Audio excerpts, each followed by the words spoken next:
So welcome to Early Care Connection. I'm Izzy Greenberg. Today, we are joined by our resident panel of experts, Meryl Gay from the Connecticut Early Childhood Alliance and Ava Bermuda Zimmerman from Child Care for CT.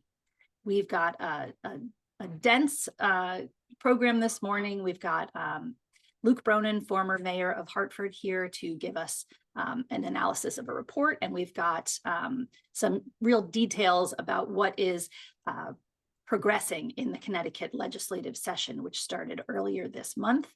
A few announcements and some time for Q&A. So buckle in, let's get ready.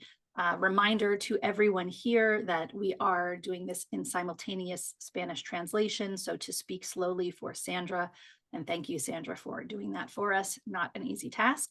Reminder to folks here that we will use the chat for technical difficulties or conversation within the community.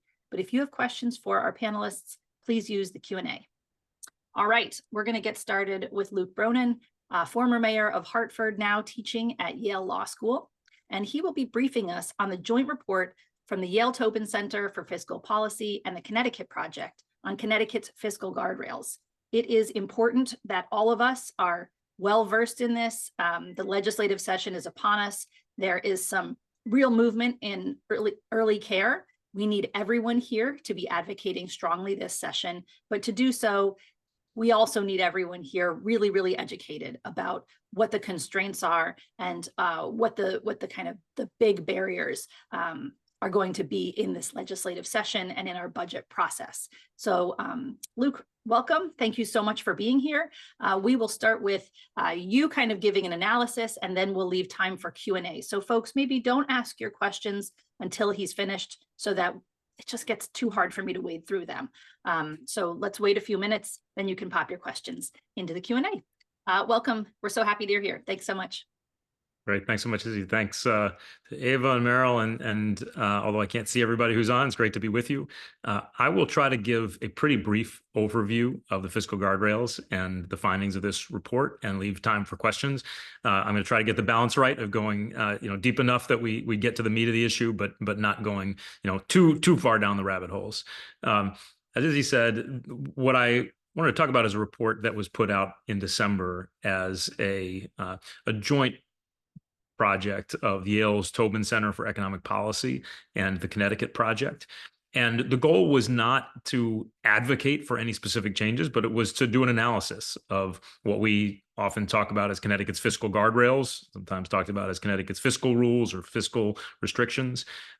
What we mean when we say the Connecticut's fiscal guardrails is a set of sometimes overlapping restrictions on Connecticut's revenue and spending. There are four main components of it. Some have been around for a little while. Some were new in 2017 and then renewed in 2023. And the main elements are a spending cap, which limits the amount that the state budget can grow year over year. Two, a revenue cap, which basically says that the state has to leave a cushion in every budget, a 1.25% cushion that they do not spend so that you don't run the risk, quite as big a risk of ending the year in deficit. Some limits on bonding and borrowing, and then what's called the volatility cap. And this is probably the most innovative thing, but also in some ways the most important thing that can be a little complicated to understand. What the volatility cap says is that for two of the most volatile or unpredictable revenue sources that Connecticut has, there's a limit on how much the legislature can budget.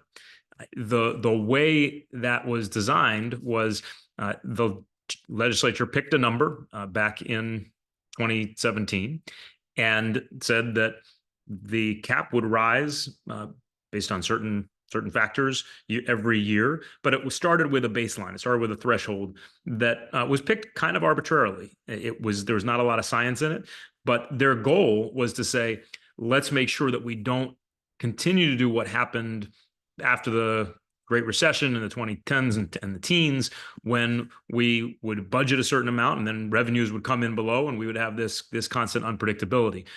There's a real logic to it, right? It doesn't make sense to use unpredictable revenues to fund predictable expenses. But the devil's in the details. And what we wanted to look at was, does it make sense to design the volatility cap as it's designed? I'll get to that a little bit more. So you got a spending cap, revenue cap, volatility cap, and bonding caps. Uh, the effect of these caps has been that the state has captured pretty big surpluses every year since they were enacted. When the caps capture that surplus, two things happen to it. It goes into the state's budget reserve fund, which is also known as the rainy day fund, or or it goes into the pension fund. Those are also important things. Right? For a while, we had almost no rainy day fund, which means if we had hit a crisis, we wouldn't have had something to fall back on. And our pensions still are among the least well-funded in the country. So those are important things. But at the same time, what's happened is that the caps, the guardrails, and especially the volatility cap, has captured more revenue every single year than I think anybody who designed these caps really expected. So there's been a lot of money that's gone into the budget reserve fund and the pension fund. And at this point, almost one out of every $4 that the state collects is going to pay down past promises in the form of pensions specifically. Again, important, but the question is, are we getting the balance right? And so what we looked at in this report was what's happened with other areas of spending. How much are we seeing declines in other important investments that the state can make? And then importantly, are there responsible ways that we could adjust these rules so that we'd still be careful and disciplined and responsible and not fall into bad habits, but increase the flexibility of legislators and make it possible to invest more revenue in things that really will matter to Connecticut families, whether that's in the form of support for childcare, which we know is a massive cost for so many families, whether it's in the form of education funding. We didn't weigh in on how that money should be used, but we wanted to say, again, is there a better way to strike that balance? And there are a couple of key points that we really highlighted in the report. And I apologize if I'm going too fast through this, but I want to just lay it out and then we can get to questions. There are a couple of key points. One is about the volatility cap. As I mentioned, it's captured a lot more revenue than I think anyone expected. And one of the reasons that might be the case is that we're not actually capturing just volatile revenue. We're actually capturing pretty consistent revenue. And we looked at other ways that you could design it. So instead of just picking an arbitrary base number that you then adjust every year, so what if you look back and did a 5-year average or a 10-year average so that it was more responsive to actual economic trends? And what we found was that if you did that, you could still protect the state against unpredictability, put some money aside into savings in the form of rainy day fund or pension, and still have a significant amount of additional revenue that you could invest in priorities that matter to Connecticut families, communities, and Connecticut's growth. The second key thing we looked at was the spending cap. So spending cap's been around for a long time. There was a constitutional amendment. It was not fully enacted as a constitutional amendment, didn't fully go into effect for a while. We can get into that, but we don't really need to here. The key point is that the spending cap is based on what the legislature spent the year before, and then there's an allowable growth.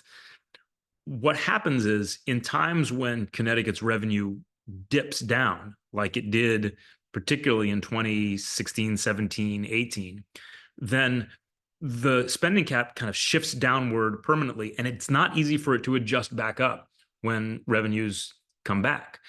So what you have is a sort of a divergence. You have, if the legislature had spent what a spending cap would have allowed every single year, then they would have been able to spend up here. But because there was a tough year when they couldn't spend as much, the spending cap kind of permanently shifted down to here. And the difference between those two continues into the future. And it's now a pretty big number, north of $1 billion, significantly north of $1 billion, that is the difference between what the spending cap would have allowed if the legislature had always spent up to the spending cap versus what it's actually allowed under the cap as it's designed right now. And again, our point there is to say there are logical, reasonable, responsible reasons to make an adjustment based on past experience. And finally, I'll say this last piece is not something that we spent a lot of time in the report. If we had done sort of another section of the report, I think this probably would have been a part of it. And that's to say, once you have these fiscal restrictions in place, once you have a volatility cap and it captures some of that revenue and takes it off the table and says you can't spend that, then let's have a conversation about what we should do with those resources. It makes sense again to put some of it into a rainy day fund, but that rainy day fund is now at $4.1 billion. It makes sense to put it into pensions, but we've put many billions of dollars into the pensions. The question is, should we also recognize that as important as pensions are, and as important as the rainy day fund is, there may be other forms of investment in Connecticut's long-term strength and long-term future that are equally important, that we should consider allowing the legislature to use some of that, what we call the volatility cap money, the money that comes over the cap, allow them to use. These are things that the legislature is going to have to consider in the years ahead, and maybe in the months ahead. A couple other key points. The legislature cannot change these rules just by 51% vote. The built into the caps are requirements for supermajority votes, in some cases declarations from the governor. So making adjustments is going to require bipartisan action, probably. It's going to require the partnership of the governor.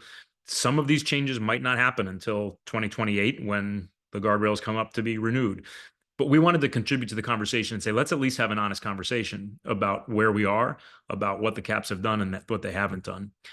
And lastly, let me close on this. This conversation is urgent, not just because groups like yours are thinking about how can we make investments that will make a difference to Connecticut families. But as it stands right now, if we don't find some new flexibility, the legislature is actually going to have to almost certainly going to have to cut some programs that really matter. We don't know where those will come, but where those cuts will come. But without some adjustments, it's not just a question of making it hard to make new investments. It may mean that there are going to be cuts to critical programs. So I think I'll stop there. It's about 15 minutes, and I hope that was an okay just overview. Happy to spend another 15 minutes or so answering any questions as best I can. I will say there was a team that worked on this report together. Some of us have different areas of expertise, worked on different pieces of it, but I'll do my best to answer any questions that might come. Thanks so much for having me, and thanks for the work that you all do. Thank you. I did put the link to it in the chat. I'll share that again in case anyone didn't have a chance to grab it. Here we go. I'm going to actually start with Ava or Meryl. Does either of you have any clarifying questions that you'd like to start with before we go to the group? Yeah, Ava. You're muted, Ava. Okay.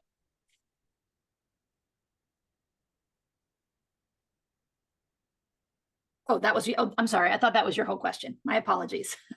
Yes. So if everyone could remember that, because we may have translation back and forth. Apologies. I thought you had another question. Sharon, do you have a question? Is your hand raised because you have a question, or is that an accident? Sometimes it's hard to tell with the hand raised. All right. We're going to, Meryl, I'm going to go to you. So one question I have is about the inclusion of federal funds. Are federal funds included under the spending cap? No, federal funds, this is general fund revenue. General fund, okay. But if we were to experience big cuts in federal funds, there's been a lot of talk about Medicaid potentially being cut. Any state effort to try and fill that hole would bump up against the spending cap, correct? It's a really important point. Yeah. I mean, and it's important to say that it's not a question of if that's going to happen. We know we're going to be losing federal dollars that we've relied on, right? In recent years, there's been a lot of use of American Rescue Plan dollars or ARPA dollars. And those ARPA dollars have supported a lot of really critical investments by the state. That's gone now. And so you're going to have a gap just because of that. But as you say, there may be additional cuts that come from the new Trump administration. That could be cuts in Medicaid. It could be restrictions on how Medicaid is used. It could be in education. It could be in any number of areas that we can't predict yet. And if we as a state want to try to make ourselves whole, if those cuts come, then our challenge is going to be even bigger. We're going to have to find some flexibility in order to make ourselves whole. Ava. I think I'm on live now here. So my curiosity, I've been having a lot of conversations with legislators about more funding for providers, for programming, and some of the creative ideas that have been floated is going around the volatility cap and touching, trying to use some of the surplus money to invest it directly to providers, give them raises, give them bonuses.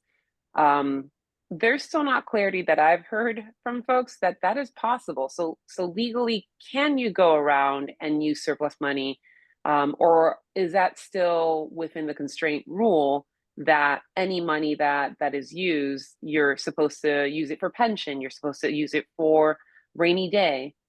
Any clarity on that? Yeah, I mean, it depends on what you mean by the surplus dollars, right? So let's say at the end of the year, the state finishes the year with a bigger surplus than it thought. I mean, it hasn't spent everything that has been budgeted. The state could expend those dollars. State could also, it's called carry forward. Sometimes you could take monies that haven't been spent in a particular year and carry it forward to the next year. So there are ways that you could do that. You could also take some money out of the rainy day fund. You could make withdrawals from the rainy day fund. So there are a variety of things that you could do.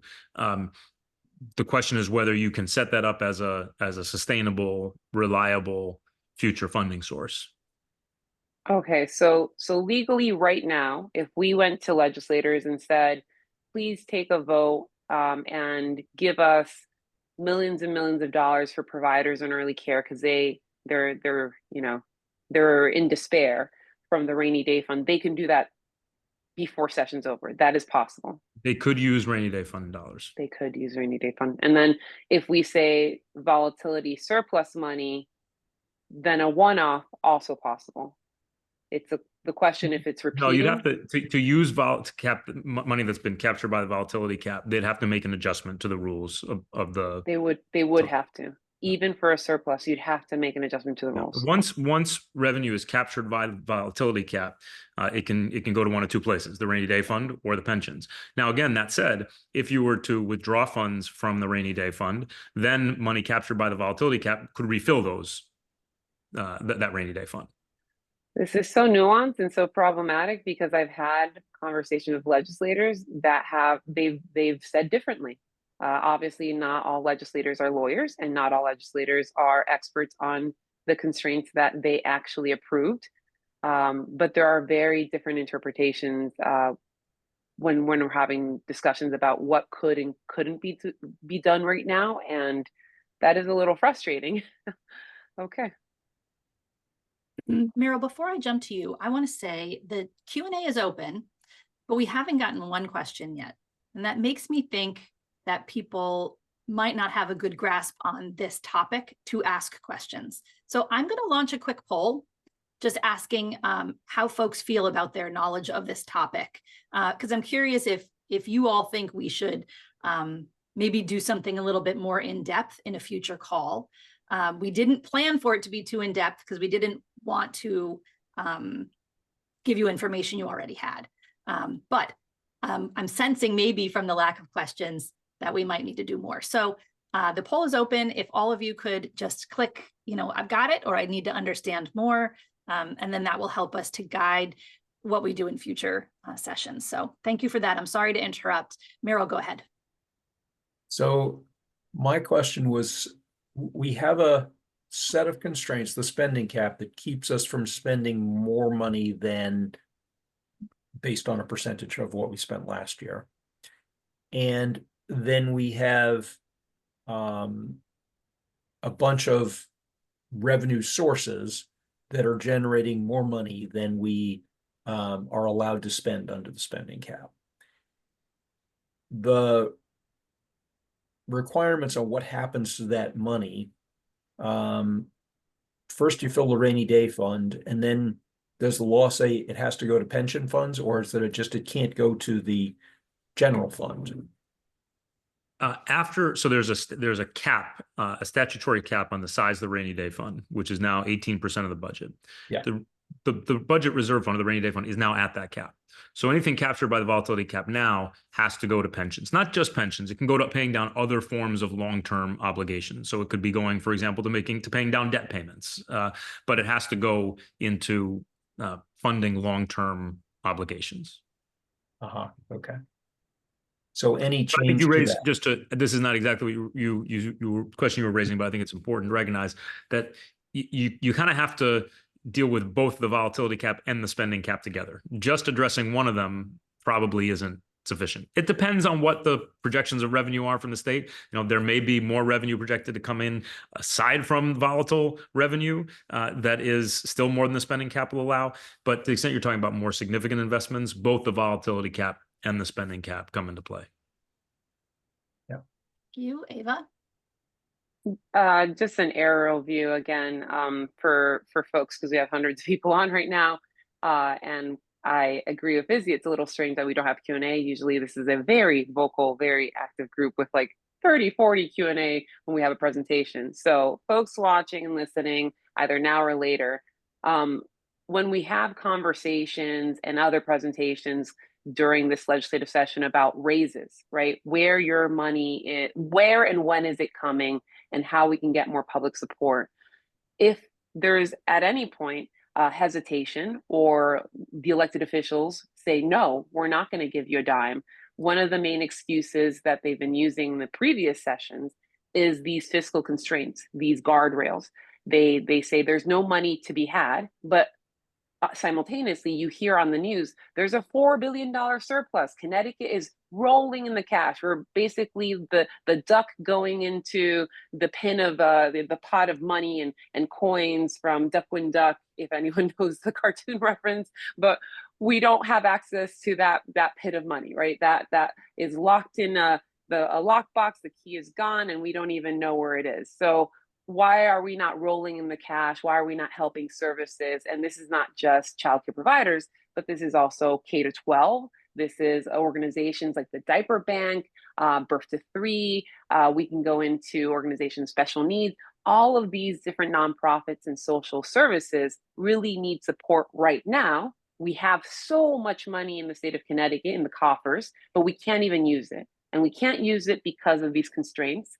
And now this session, me, Meryl, and other lobbyists are being told, wait, we have some creative ideas of how to use it. But those ideas are very confusing and very complicated. So that's why we're having this discussion now, so we can figure things out together. We can figure out how we're going to navigate and tell our elected officials to do right by us, to do right by community members. But we want to be in the know. We don't want to be ignorant or naive to what's really happening. So any question is welcome.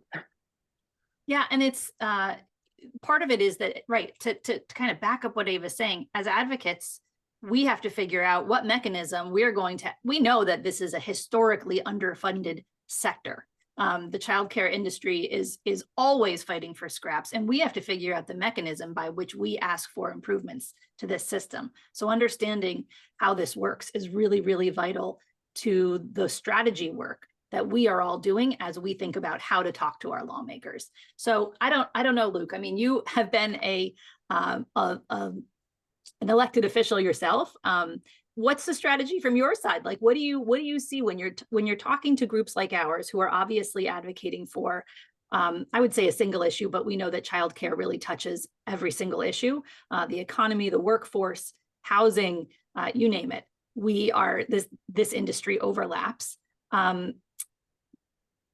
I'm not asking you to tell us what the strategy is, but what does a conversation look like when talking about how these fiscal guardrails impact our ability to get the work of the state done when it comes to improvements to these important sectors, education and others? So I have a couple of thoughts, and I don't know if any of them are helpful. First, I just really want to, real quick, just to Ava's earlier question about the budget reserve fund and the rainy day fund. It's a little more complicated than I laid out, Ava. You have to do some indirect things, but there are ways that you could use those resources. So I'm happy to talk about that more offline if you want. I just didn't want to leave that unaddressed. I think a couple of things, Izzy. One, it's important to remember that if we talk about using these resources that the state's taking in, that doesn't mean increasing taxes, and it doesn't really even mean spending more money. It's a question about how do we prioritize the spending that we have. It's a question of, are we getting the balance right between paying off the past promises and the mistakes that were made over generations in Connecticut and the needs of Connecticut families today. I think sometimes when you talk about, adjusting these guardrails, people think, oh, you're talking about being able to spend a whole bunch more money and you're going to raise taxes to do it and it's going to increase my costs. No, that's not what we're talking about. We're talking about using resources that the state has to make investments that actually would reduce costs for Connecticut residents and Connecticut communities. Those costs are being used to fund childcare. That's taking a burden away from Connecticut residents. If you're talking about more funding in education, that means that maybe property taxes don't have to go up for so many people around the state. So I think that's one important thing, is to reject the idea that in having this conversation, you're talking about government taking in a whole bunch more money so it can spend it. It's about saying, are we getting the balance right between paying off past promises, which is important, but meeting the needs of our residents and our families and kids and parents who are paying an awful lot right now. Yeah, and I think your point is great. I mean, when we look at, we keep seeing these numbers. It's like 75,000 open jobs in Connecticut. We know there's families staying home. What would it mean for our state's progress, for spending, for money in people's pockets, if we had people taking those jobs because they could afford to leave their children in care? There's a big trickle down here. We've actually got, Luke, I know I told you could be off by 10. Do you have like 2 more minutes? Because we have that's fine. A person who wants to ask a question, and then we have one in the Q&A. So we'll leave it at that. Georgia, you can go ahead. Hello, thank you. Excuse me for being here to answer our question this morning. I'm a bit sick, so pardon me. Sorry. I guess Really going around. yes. I guess it's not that I'm confused about the spending cap, the volatility cap, and the revenue cap. I guess I'm more confused about what I think is sort of like the schizophrenic nature of the legislators themselves. So for instance, we have been talking for many years about the fact that these caps are really restricting Connecticut's ability to invest in all these broad swaths of programs, and that they are threatening cuts to programs. But when the cap came up for renewal, it was broadly supported by the very same legislators that are like decrying and bemoaning the harm that it caused. So I guess my question isn't so much what we come up with as strategies about how to spend money, but what is a conversation that we need to have with legislators about how they are on one hand saying this is a problem, but they almost unanimously voted to maintain and to keep these caps in place. Thanks, Georgia. And I hope you're feeling better. And just a reminder, Luke, as you start to speak a little more slowly. Thank you. Sure. No, sorry, Izzy. Thanks for the question, Georgia, and I hope you feel better soon. Okay, it's an important question. I'll do my best to answer it. I think first of all, it's important to recognize that these caps have done some important good things for the state. Remember that the state of Connecticut was in what some people saw as a permanent fiscal crisis for many years. It was running deficits year after year. There was a lot of mid-year cuts, and these guardrails helped to create some stability and helped us to put some money aside and rebuild that rainy day fund and begin catching up on our pension payments. Those are good things, and rating agencies recognize that, right? That was important. So there's a lot of reasons why legislators and others, are protective of the caps.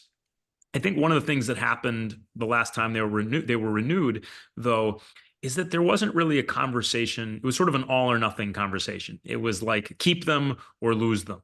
And I think what we're suggesting is that maybe there's a more important conversation to have, which is, are there sensible ways to adjust them, to not get rid of them, recognize that they've done some good, but actually do some analysis and look at the experience of the last 7 years and say, surely we've learned something over the last 7 years. Can we take some of what we've learned and try to make these things work better?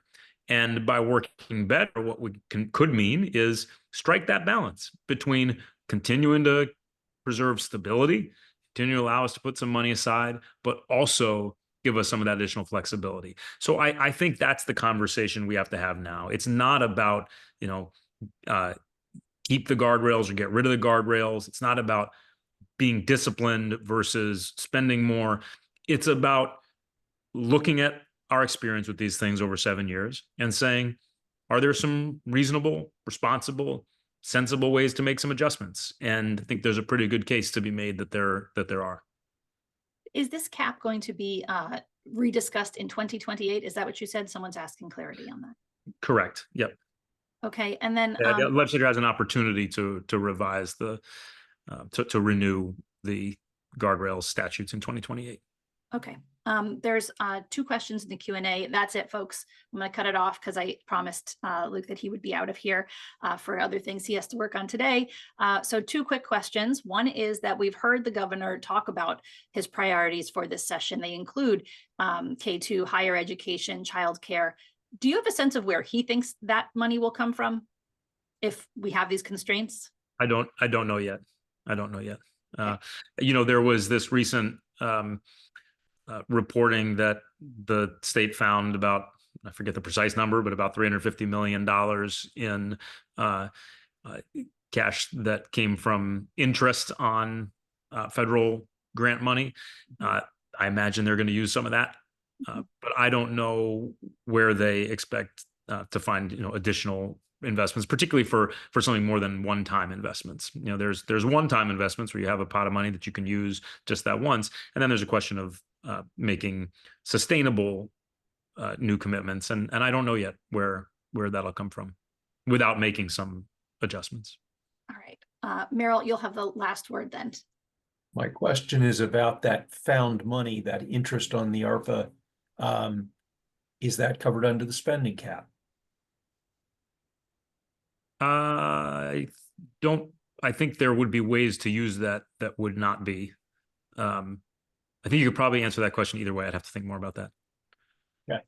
I am sorry to anyone who didn't get their questions answered this morning. I'm ending the poll, and what is clear is that there's I'll share the results here. Overwhelmingly, folks would like more detail on this. So either Luke, we could have you or one of your colleagues come back on. We can find someone else to do it if you're unavailable. But either way, we are going to have to dig into this a little bit more deeply. So thank you for helping us to get started and give us a baseline understanding of this. We really appreciate your time this morning. My pleasure. I hope it was useful, and I'm happy to come back and figure out how together we want to dig more in, but we can talk about that offline. But thanks so much for having me. And again, I just want to say thank you to the whole coalition for all the work that you do just day to day and also in your advocacy. Yeah, thank you so much. Have a great day. Stay healthy. You too. Okay, we have a few other things that we need to go over this morning.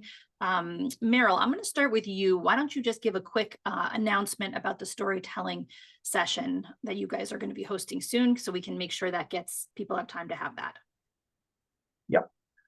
So the Early Childhood Alliance is excited to be bringing in a public folklorist from Kentucky who has done story banking around the efforts to expand Medicaid coverage for Kentucky's residents. She's really great, and she's going to be doing a day-long workshop on how to use your story for advocacy. I've been going up to the legislature for almost 20 years now. I have sat through lots and lots of long hearings where legislators are trying to listen, trying to answer their email, trying to do lots of things. And, after 7 or 8 hours of testimony about roughly the same stuff, it all kind of blurs together. I can spend hours putting together what I think is great testimony with interactive links to maps so they can look up data in their own district and all that sort of stuff. But an hour later, if I run into a legislator out in the hallway, what they're going to talk to me about is that really compelling story they heard from that parent or that childcare provider that makes the points that I was trying to make in charts and graphs. Your stories can be really powerful for change. Whether your story is you couldn't find childcare like I couldn't 27 years ago when my son was little and we had to go to another town outside of New Britain to find care, or it's the childcare provider who's got to work a second job to pay her rent. Or it's the troubles of getting services for your kid after they age out of birth to 3, or all of the various stories that all of us face, whether it's problems getting onto care for kids or all of those things. We need to tell our story to demonstrate the problem so legislators understand this stuff.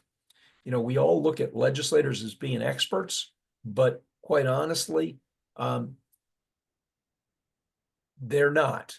And they are dealing with a gazillion different issues all crammed into a very short legislative session. There have to be stories that connect to their emotions, that compel them to do things. And so this is a great hands-on workshop. It'll go from 9:30 to 3. We'll have childcare, we'll have food, but this is really a way for you to learn how to use your story to make change. So there is a flyer that's gone into the chat, and you can register for that. The deadline to register is tomorrow. We have a limited amount of childcare space and a limited number of seats. So if anybody's got any questions about it, this is free for Alliance members. If you're thinking about bringing a couple of people, it's probably cheaper to join the Alliance than to pay for the cost of the session. But we also have a limited number of scholarships available. So if you feel like I've got a compelling story, but I could use some help learning how to tell it to legislators, then don't let the cost be a barrier. Let us know, and we'll see if we can find a scholarship for you. So please take a minute and look at the flyer, and we hope that you can join us on Saturday. Meryl, I actually think that this goes right into the one question that went unanswered for Luke this morning, which was, as a historically underfunded sector, what would be the recommendation to prepare our advocacy efforts for permanent funding for early childcare programs in 2028 when the guardrails are up for reevaluation? I think there's a connection here, actually. Yes. Really building the movement so that everybody understands the challenges that parents and providers have. For lots of people, the notion that, well, I get that it's too expensive for parents, but the notion that programs don't actually bring in enough revenue to be able to pay their staff what they're worth. And we are always cutting corners trying to figure out how to make do with the little that we've got is kind of a disconnect for lots of people who are only seeing it from the perspective of, God, my kid is having to spend a fortune to pay for childcare so they can work.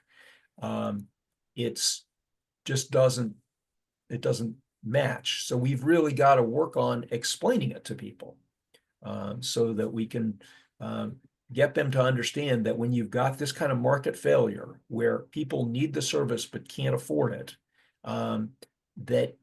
that's where government should step in and help people. Yeah, and it's the sharing your stories.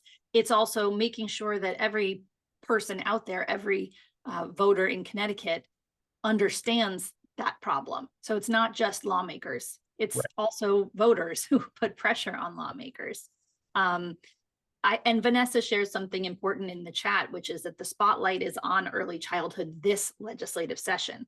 So let's make sure this session that we have, 2028 is a long way away. let's see what we can get done right now. These fiscal guardrails are real, but they are not the complete story. And so, we want to make sure that to the extent that we can get something done this session, every important person up at the Capitol has said childcare is a priority this session. So let's hold them to that. Let's make them find a way. I love what you're saying here, Vanessa, which is, get ready to tell your story because now is the time. Don't be saving it for 2028. Go ahead, Ava.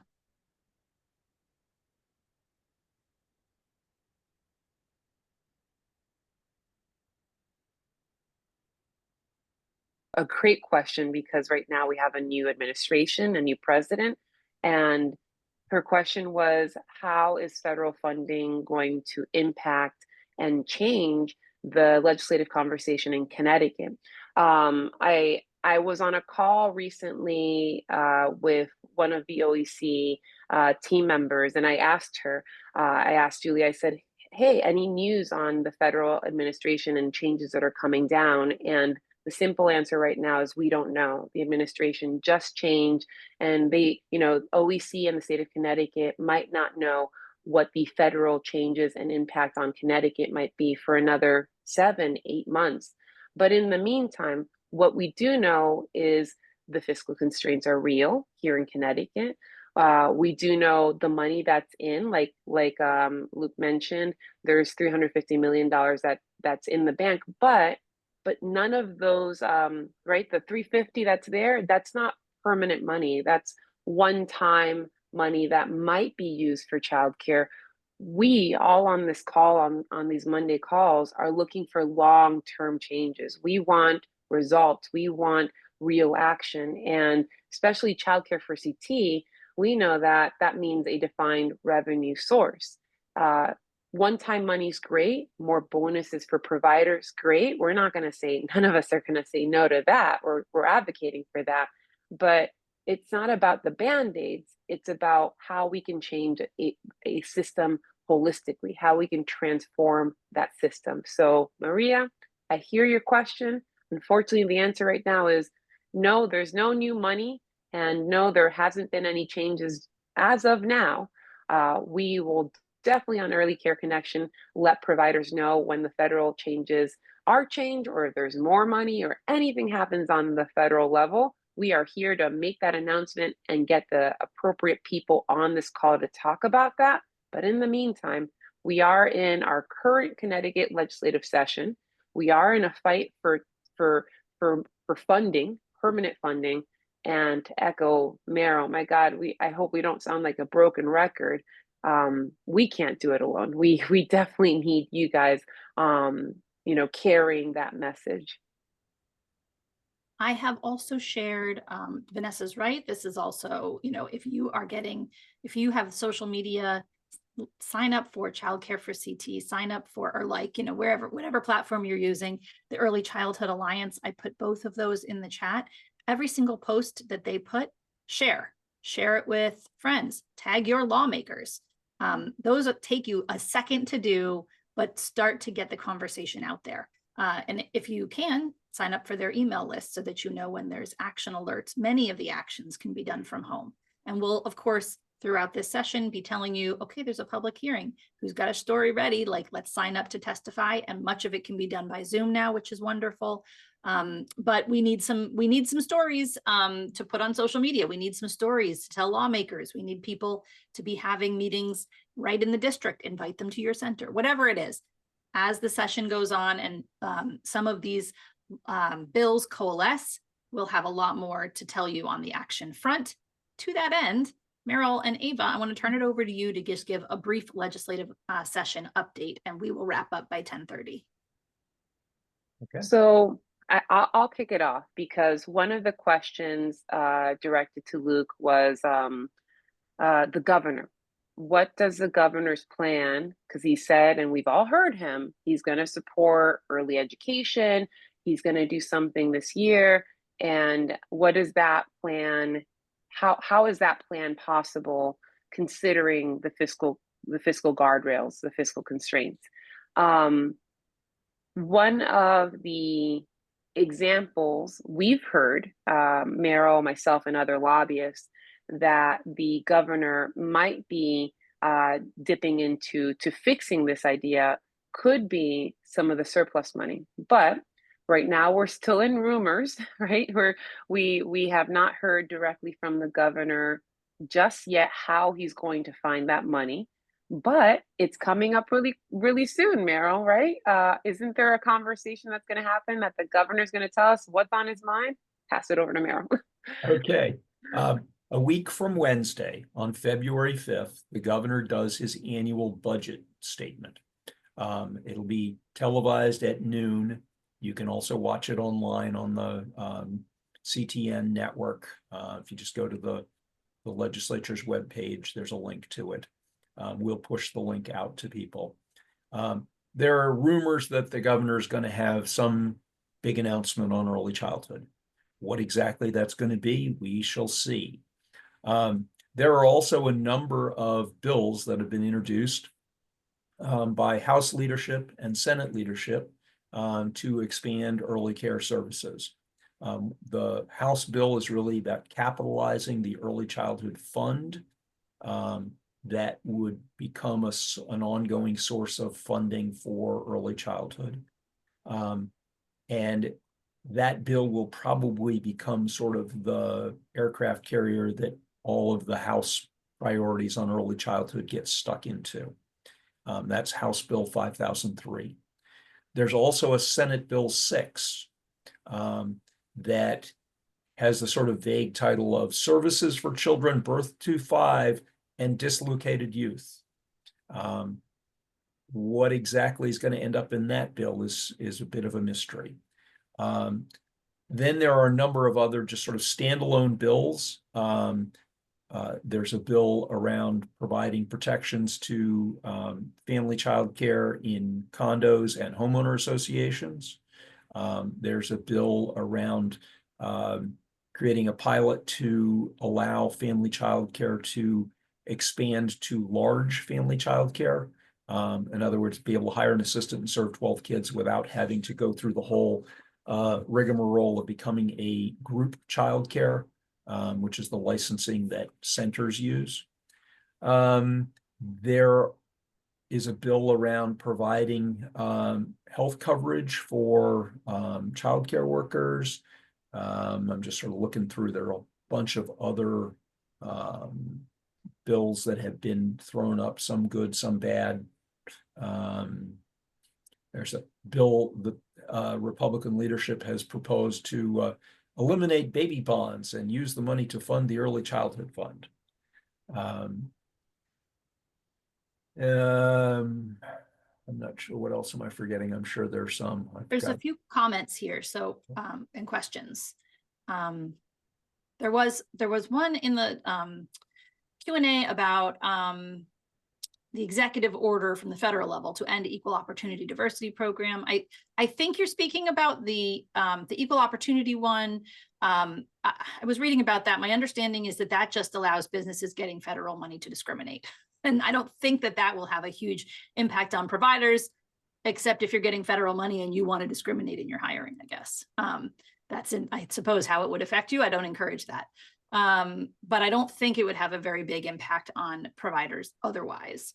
As far as the chat goes, Shelta is saying there's a rise in autism and the challenges providers have been facing to focus on this challenge.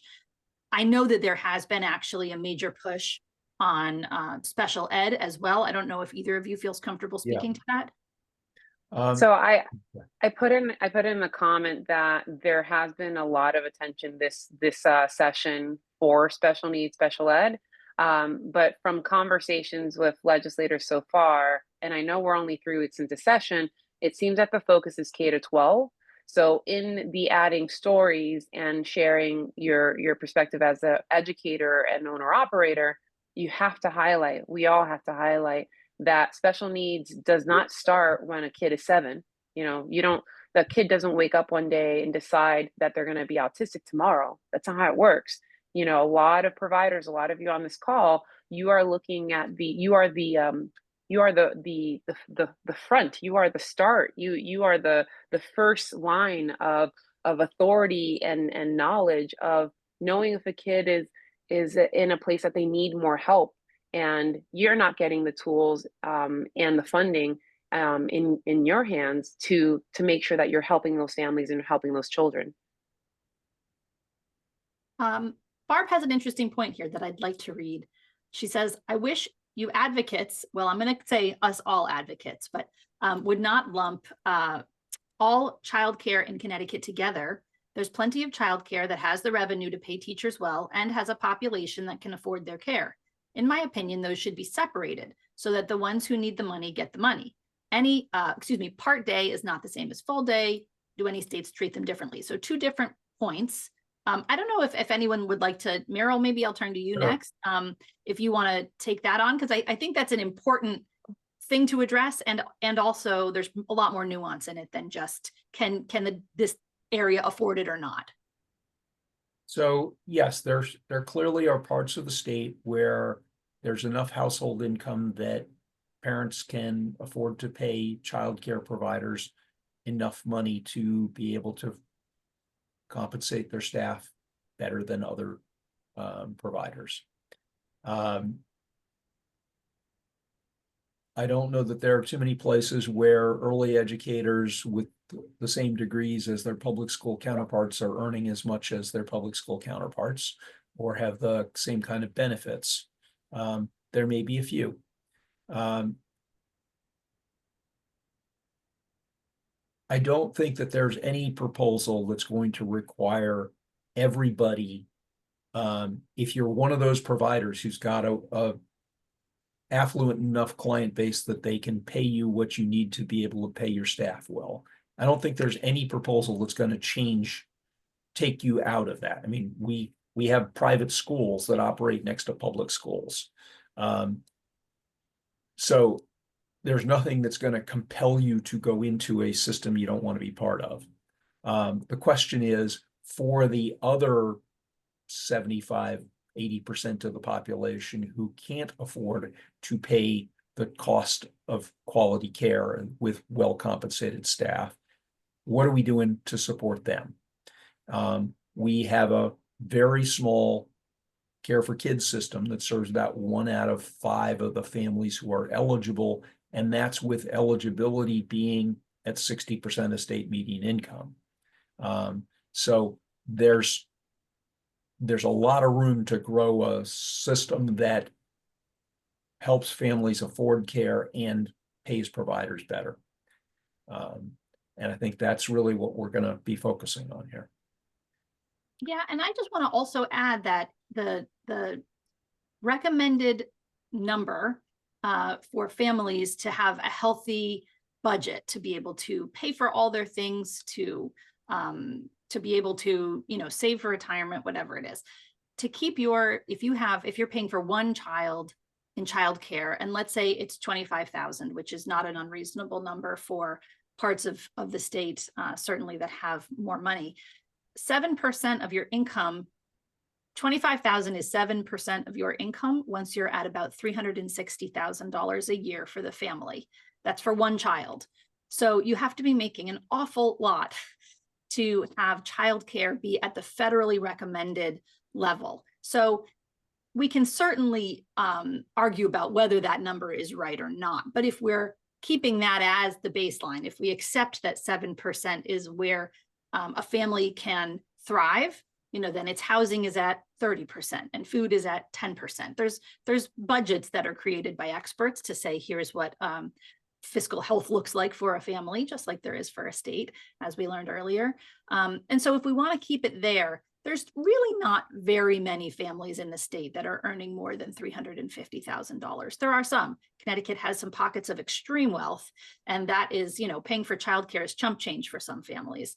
But it's really a very, very small percentage of the families in the state. And so you're right. If families can afford it, that's not the sector that we're really focused on. But understanding that is something like 5%, it's actually, I think, less than 5% of the families in our state. When we're talking about families in Connecticut who can afford care, it's those making $350,000 or more.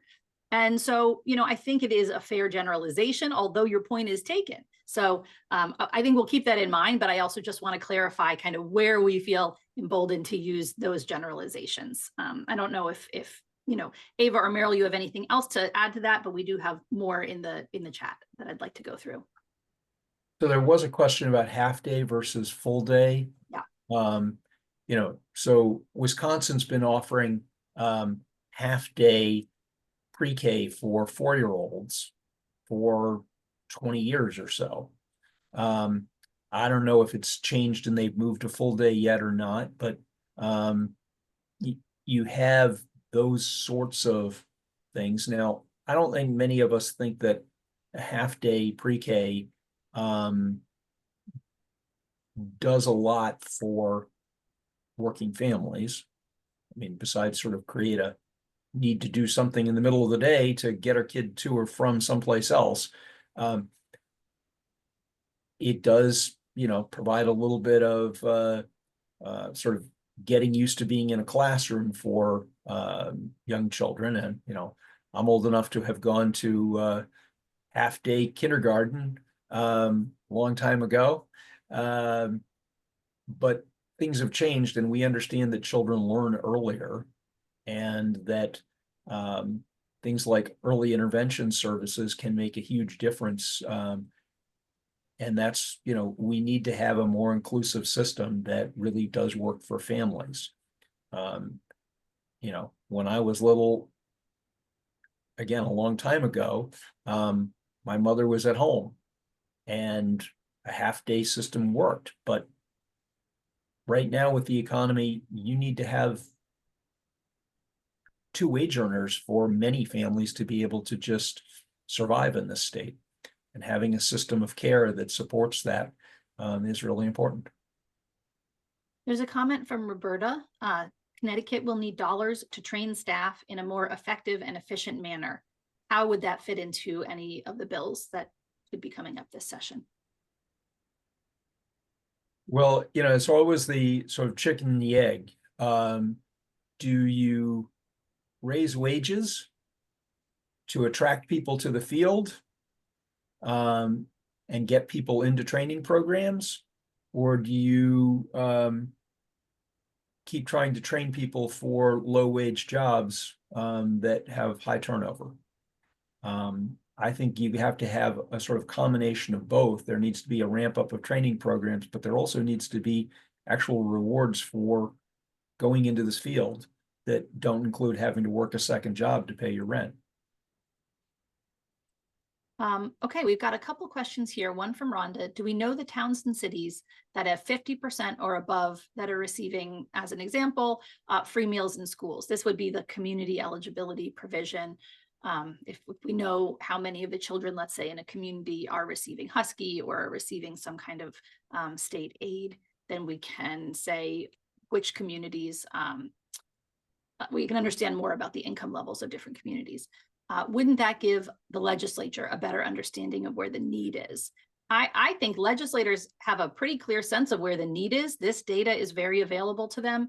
And I think the thing that we're saying is that the need is really all across the state, that even in those areas where the income levels are very high, there are people working for those high income families who need to have their child in care so they can go to work. There are people who need affordable childcare all across the state, including those who serve the families who can absolutely afford childcare. And so, so just looking at that kind of data doesn't always give you the information you need to understand who's truly living in a community. But thank you for that, Rhonda. I think this is an important point. And I know legislators are looking at this all the time. All right, OEC is funding less for part day. Will they end this at some point? I'll interject on that one. I can't speak to OEC and the legislative proposals that they're looking to pursue. And hopefully we will have OEC on very soon. We've been having conversations with them about them coming on in February to do general updates, legislative conversations, RFP, and other things. But in the meantime, what OEC does or doesn't do doesn't mean that we can advocate for those changes. So as advocates, we have the power to talk to our legislators and say, this is something that we don't like, that the state should change. That could incorporate, changes that we'd want to see OEC take on, and ask for legislation to change it. So hopefully that kind of answers your question there. Could they change it? Sure, they can change it at some point. Do we have the power to try to make that change happen? Yes, we do. Meryl, is the bill tracker you shared one that you are updating? No. Do you own that? Who owns that? That's actually the Connecticut Projects, and it's pulling bills that have specific words in them, like infants and toddlers, or so for instance, number 4 on that list was I was amused by, because it's about allowing any store that sells that accepts SNAP benefits to sell craft beer. That it got in there because of the reference to the SNAP program, which is supplemental nutrition program for infants. It has somewhere in there has the word infant in it, and that's how it got in there. Meryl, can you not the same crowd as here from last time when you did share it? Can you share it again so if folks didn't get the bill tracker in our last call, they can get it now? Sure. And someone's requesting that, I don't know if anyone from the Connecticut Project is here then, but someone's requesting that that 5379 be added to that quorum. I don't know if you guys can request that or not, but that's someone's asking. This is delaying the implementation of early start. Okay. Thank you for that. Has legislation, I think this is the last question. Has legislation been introduced to solidify the 5-year-old by 9/1 requirement for kindergarten? I believe that is passed and solidified. Can you confirm? Sorry, Yeah, that's passed. done, right? That's passed and implemented, and that's done. To undo that, you'd have to pass another series of legislation, which this year I don't see that being a possibility. No, I think that's probably right. Okay, I think we've gone 5 minutes over my promised amount, so we are going to wrap up there. But actually, the follow-up is no more waivers for children.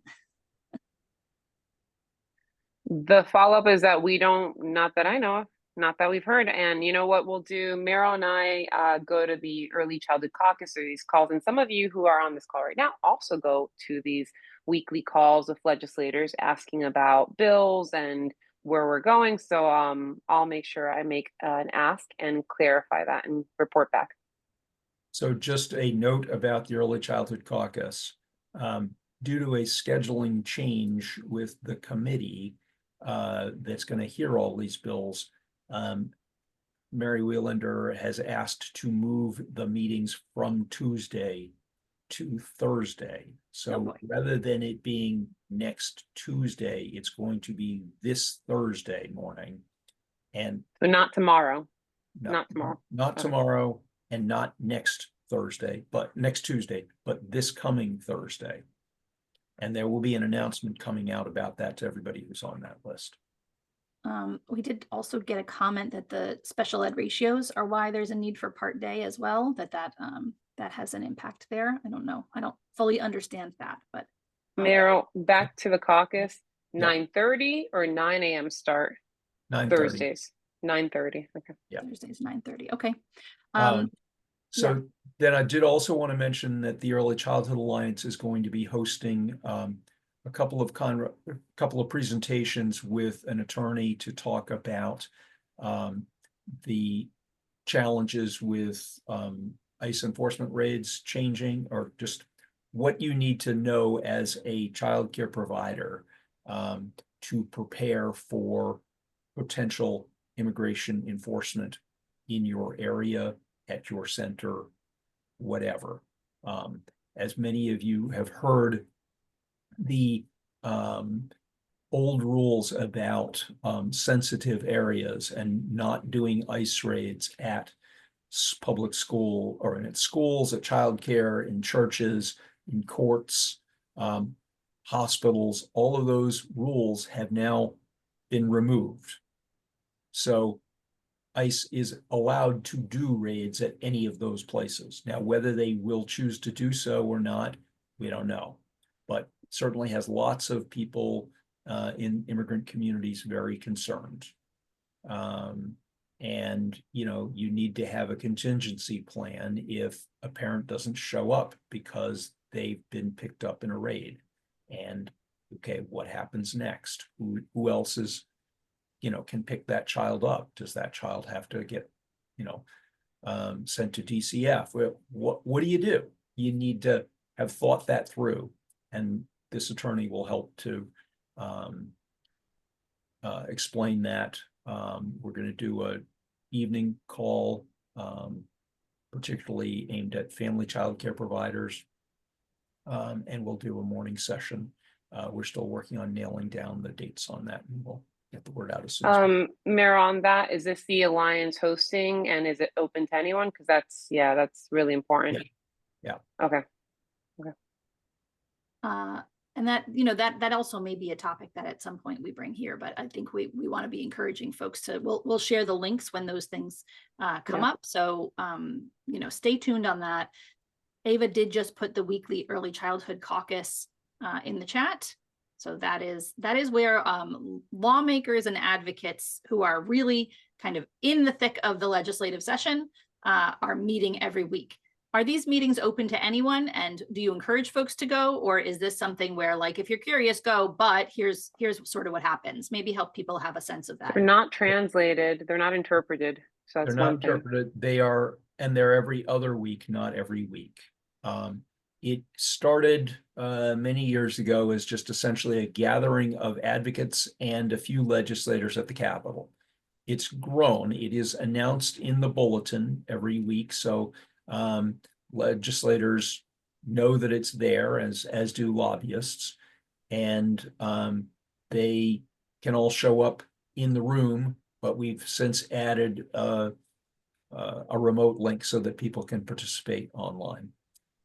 It's more about the, you know, what's going on with this bill, what's the timing on things, when do we need to turn people out for a hearing, a little bit more inside baseball than sort of general stuff.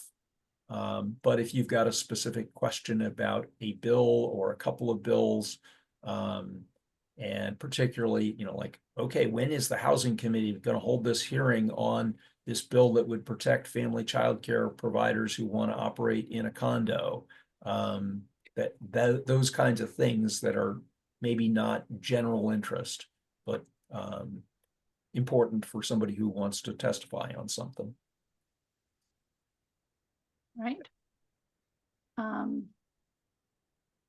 There's a few questions in here, a little bit more about, can they come into your home without a warrant? Can you, if you're a child care center?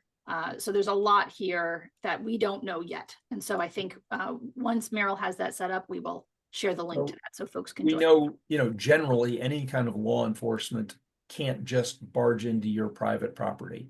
They need a warrant, but you need to know what to ask and sort of have a procedure, you know. So the recommendation is that you have somebody, actually, I will find the link to the CLASP flyer or piece about this. Let me just find it and I'll put it in the There's chat. also one that ACLU recently did as well. To be continued, I guess. Meryl, rather than you rushing, and because we thought we were going to do an hour, next Monday's call we'll be a little bit more prepared with links on immigration and rates. Yep, and I think that, you know, not everyone here has to worry about that, but sometimes you don't know which children in your center have families who are undocumented. You know, sometimes you may know, and other times you may not know, you know. Staff, some of the provider staff are undocumented. Right. Some of the provider owner operators are undocumented. As all of you know, Care for Kids, if you're a Care for Kids provider, you do not have to be documented in order to accept the Care for Kids money here in our state. In other states, it's different, you know, they take on the federal rules. But if you're a child care provider here in the state of Connecticut, as of now, you should expect that your Care for Kids money is still gonna get paid for you, even if you're undocumented, and no one should be able to go into your house. Right. So in that document I just posted, there's information, there's sort of some general information, but thinking about like, okay, so ICE shows up and rings your door buzzer. There should be a person who is sort of the designated person to step outside and say, do you have a warrant? Can I see it? What areas, you have a warrant to see or to look at? And, then just the general process of what do you do in this circumstance so that you do it right? Ava, go ahead. My Yes. my last two comments on the immigration. One, if you're someone who is not an English speaker or you don't dominate in English and you need this in Arabic or Spanish or other languages, we will do our best to find a one-pager explaining your rights in your language. And then the second is that in addition to the Early Childhood Alliance doing a conversation about immigration and know your rights, the most recent ACLU meeting I've had where they talked about immigration, it looks like there's going to be a series that's happening in libraries in each community about this conversation. So to be continued, if you are someone who, again, is running a business that has undocumented workers, or the children in your care might be undocumented, there's a lot of materials and support that's going to be coming very soon near you in the language that you prefer. Guys, we've got a couple of things in our notes. Can you confirm, do we have anything confirmed for next week right now? Is I have a next few week things CBIA? Is next week? CBIA? I think next week CBIA. Meryl, do you remember CBIA? That did is we what move? it says. I just want to confirm that. Oh, that is then they're confirmed. Yeah, then if that's what's there, it's confirmed. And I think Meryl confirmed someone. There's been a couple confirmations. And then OEC maybe is February 10th. We don't know. We're waiting back. Yep, OEC has been really hard to schedule, folks. We know we promised that they would come on in the new year. They promised. I think it's been hard for them to get this presentation ready for this group. So apologies that that's taken so long. CBIA was similar, where we had some scheduling things. We've got about a list of about 150 different things that we want to bring to these calls, but scheduling them all is a true juggling act. So somebody had asked in the Q&A when CBIA was going to come on. I didn't want to say it's next week. That wasn't confirmed. So February 3rd, that is confirmed. And we should send an email out about that. Insurance, a conversation on insurance. That's right. On health, for insurance for providers, to be more providers. specific. If you're an That's owner right. operator, trying to get insurance for you and your staff. Yep, we've also got Kathleen Callahan and United Way and Erica from School and State to present on civic engagement. I believe that's confirmed. If it's not this week, it will be soon. And then also Linda is coming back from Women's Business Development Council to talk about their next grant round, which will begin in February. So 3 important topics. And we are, I just one quick announcement before we leave is that we are in the next week or two going to be changing the Zoom code for this call, because there's some really cool new features that we want to use, we want to bring to these calls to make it a little easier. One which is that you can put all of the links and documents in one spot, so you're not having to scroll through the chat, or if you get knocked off and come back in, you lose your chat. So some fun features that I think will really be a big improvement. Everyone who's registered for this call, we will pre-register you. And so you'll get an email saying you've been registered. So if you see that, don't say, what do you mean I'm already registered, and throw it in the garbage. Keep it. And then we'll also send out the Monday morning, here's how you get in emails as usual. But just wanted to kind of give everyone a heads up that will be coming soon. Okay, that's it. We did go over. I'm sorry. We couldn't help ourselves. We missed last week. Go ahead, Meryl. One more thing. The next Early Childhood Alliance, which is the day after the budget is released, OEC will be on to explain what's in their budget. So for Alliance members or people who would like to join the Alliance, that's what's up for our meeting a week from Thursday. Fantastic. Thank you. Yeah, we missed last week. And when we do that, we always think, well, let's not have a call when there's only a few little things to go over, but then it means that we've got a lot of things to go over the following week. So thank you all for your patience. Thank you all for being here. Thank you, Sandra. for providing interpretation. Of course, thank you to our guest, Luke Bronin. And the recording here will be posted in the next 24 hours. If you're not subscribed to Early Care Connections YouTube, please do that, because then you'll get notice when these things are posted. I think watching Luke's discussion again after reading the report will probably be great. I also shared in there the December Childcare for CT community meeting recording, where there was an attorney on to speak about more nuance and a little bit more of an explainer about those fiscal guardrails. So you may also want to watch that, but we will prepare something for the future for this group as well. So thank you all. Have a great day. We'll see you next week.